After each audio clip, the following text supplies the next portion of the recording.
Assalamualaikum warahmatullahi wabarakatuh. Hai anak-anak, bertemu kembali bersama Ustazah Aulia di pembelajaran Agama Islam kelas 1. Hari ini kita akan belajar pelajaran keempat, yaitu bersih itu sehat. Yuk disimak video penjelasan berikut ini. Anak-anakku, hari ini kita akan belajar Agama Islam pelajaran 4, bersih itu sehat.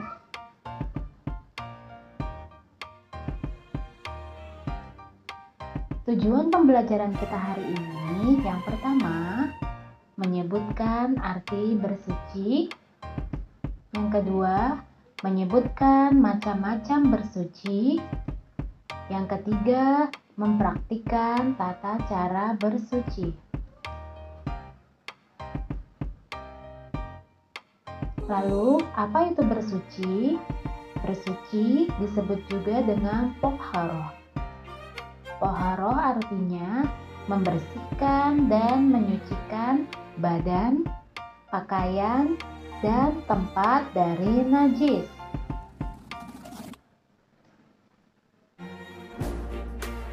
Lalu, apa saja alat-alat yang digunakan untuk bersuci? Yang pertama, air. Air adalah alat yang sering kita gunakan untuk bersuci, seperti mandi maupun istinja. Kemudian, yang kedua, jika tidak ada air, maka kita bisa menggunakan tisu. Yang ketiga, kita juga bisa menggunakan batu. Selanjutnya, macam-macam bersuci. Macam-macam bersuci ada dua. Yang pertama, mandi. Mandi adalah membersihkan tubuh menggunakan air. Lalu yang kedua yaitu istinja. Apa itu istinja? Istinja adalah membersihkan kubul dan dubur.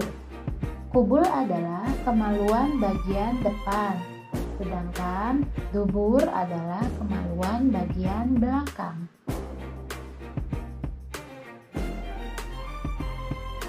Tata cara bersuci.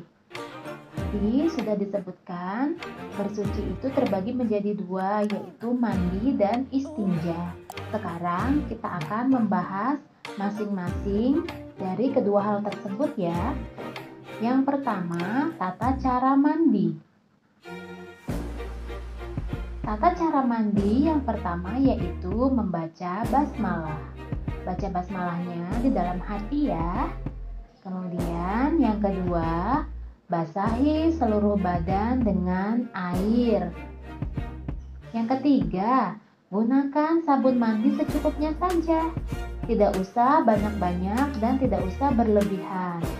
Kemudian yang keempat, gosokkan seluruh bagian tubuh, baik yang ada di sela-sela maupun yang ada di bagian tubuh kalian. Kemudian yang kelima, bersihkan kembali dengan air tubuh kita setelah digosok-gosokkan menggunakan sabun. Yang terakhir, keringkan badan kita dengan handuk yang bersih. Selanjutnya, tata cara bersuci yang kedua, tata cara istinja. Yang pertama, ketika kita ingin beristinja, ketika kita ingin buang air besar atau kecil, kita harus duduk atau jongkok di kloset.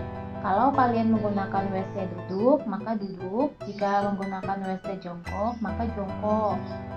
Kemudian yang kedua, lakukanlah hajat kita seperti buang air besar ataupun air kecil. Yang ketiga, siram kotoran dengan air. Yang keempat, bersihkan atau cebok bagian kubul dan dubur kita. Yang kelima, siram kembali jika masih ada sisa-sisa kotoran. Nah, anak-anakku, setelah selesai, jangan lupa untuk mencuci tangan, ya, karena kotoran kita itu mengandung banyak sekali kuman dan bakteri, sehingga kita disunahkan untuk mencuci tangan setelah melakukan istinja.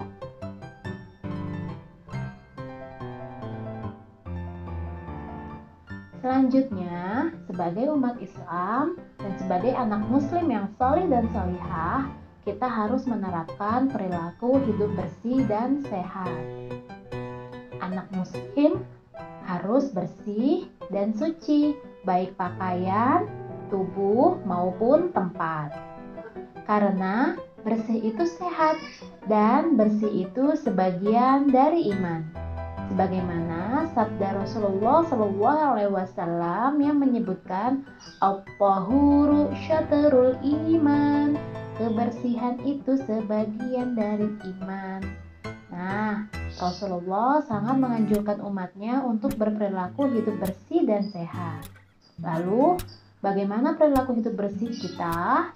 Yang pertama, kita harus bersih bagian badan kita. Bagaimana badan kita supaya bersih? Yang pertama, kita bisa melakukan gosok gigi atau menyikat gigi.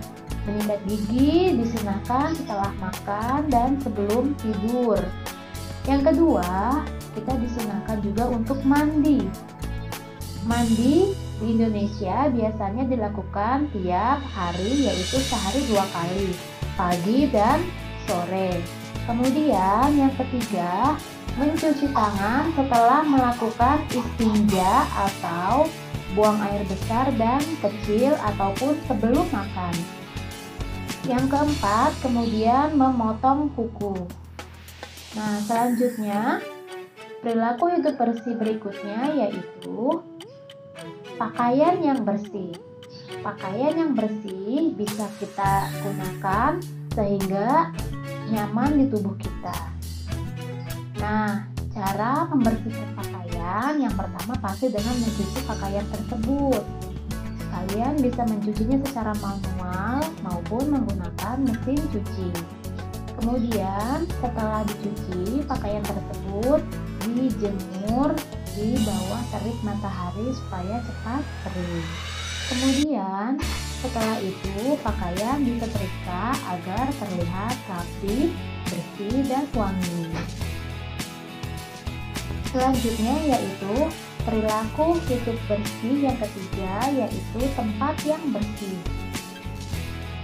Tempat yang bersih juga dapat memberikan mood atau kesan yang nyaman untuk tubuh kita.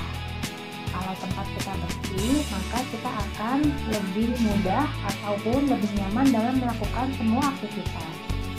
Lalu bagaimana cara kita melakukan supaya tempat kita itu bersih dan sehat? Yang pertama yaitu menyapu. Yang kedua, mengepel, dan yang ketiga membersihkan benda dari debu maupun kotoran.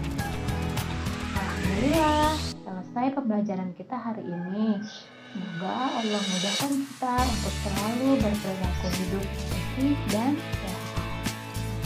Nah, anak-anakku, demikianlah pembahasan kita untuk hari ini. Semoga apa yang Ustazah sampaikan bisa bermanfaat untuk kalian semua ya. Ustazah tutup pembelajaran kali ini dengan membaca hamdan. Alhamdulillahirabbil alamin. Ustazah tutup. Assalamualaikum warahmatullahi wabarakatuh. Dadah.